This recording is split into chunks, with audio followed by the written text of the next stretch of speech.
Here's how to play Minecraft Java with friends. In this video, we're going to cover a list of multiple ways of playing Minecraft with friends. Now, first of all, you need to keep in mind that some of these ways are free. Actually, most of them are, and there's some paid options. But in the end of the day, I'll leave it up to you to choose which one you want to do. Now, in this video, we're trying to keep things short, so we're going to go over them slightly. If you want a more detailed video about each method, there is one link down in the description, and there's some in the channel, and there's articles in our site on how to do every single way that I'm going to explain right now. Now, I want to begin with one of the easiest way of playing Minecraft with friends, Minecraft Java, which is creating a free server, a locally hosted server on your own computer, where you create a server, you open the ports on your computer, you port forward, and then you have your friends join using your local IP. The pros about this method is that it's free. You could create this anytime yourself for free. We have multiple videos on how to do this for every version of Minecraft, but the downside of this one is that you can't have the server open all the time unless you keep your computer running. Also, it takes up your computer hardware, so if you don't have a lot of RAM, your server might be laggy. And what I consider to be the worst part of it is that you have to port forward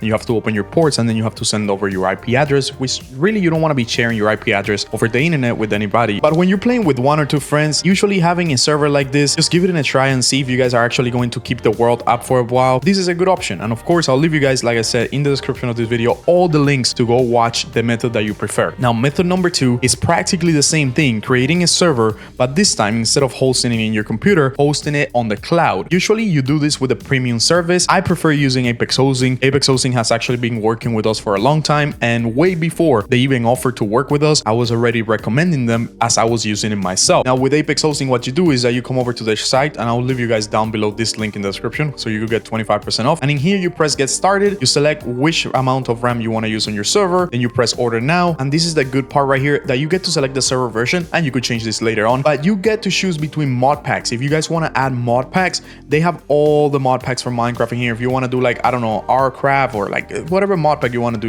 you could do them through here. So this is one of the best options that you got. Now the downside of this option, it's that it's not free. You're gonna have to pay for this service to be done because it costs money to host this online. And the good part is that you're not putting yourself out there, putting your IP address out there, you're not using your computer resources, and also you got technical support from Apex Hosting there ready to help you at any moment. In case you get lost and you don't know what you're doing with your server, Apex Hosting will help you out, and they have phone support, meaning that you could use your phone as a server console, meaning you could access the server through your phone and kick people out, change the settings, all of that. And that will be method number two, which is using a paid service. Now method number three, which is also a great option, is using the Essential mod. We have done plenty of videos on this, and when you install the Essential mod, you're basically able to invite people over to your world. So you're not quite hosting a server, but you're able to invite people as if you were playing Minecraft Bedrock, where you're able to invite your friends. And Essential also brings a lot of other things. They bring cosmetics, they bring a different chat to the game, and also it's a free mod to install, so you don't have to pay anything. I only recommend using this mod if you're planning on playing for like a couple hours and you're not really gonna host a world that you want your friends to access at any moment, because Essential is only going to work when you're playing. If you're not playing, Essential is not working, meaning that your friends can't join your world. Now the pros about using Essentials is that it's quite easy to understand and quite easy to install.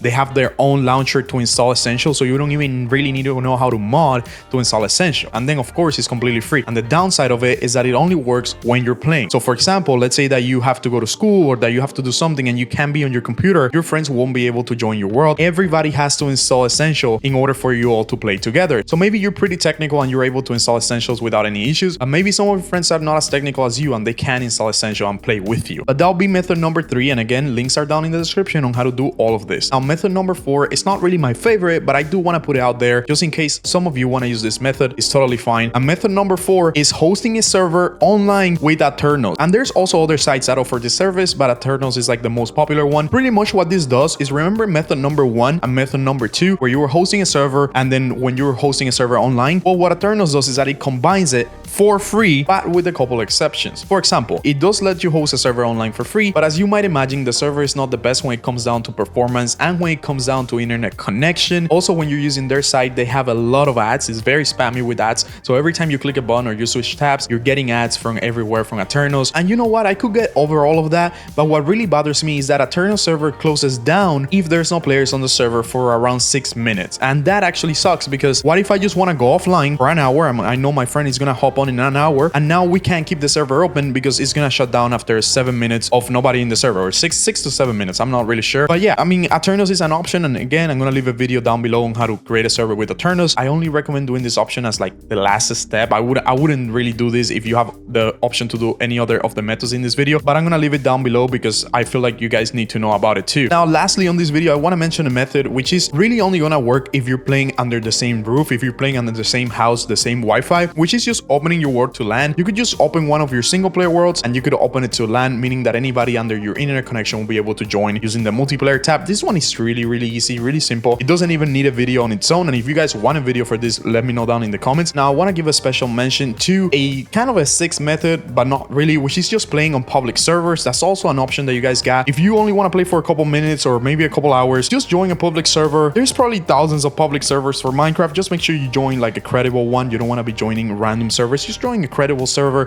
from a credible site, and then just go ahead and play there together. There's a lot of options when choosing a public server, and of course, that's a method that I wanted to mention on this video. But that is it, guys. Let me know down in the comments which method are you using to play with friends. Let me know if this video helped you to figure out what's the best method to play with your friends. And yeah, thank you for watching, and I will see you guys next time.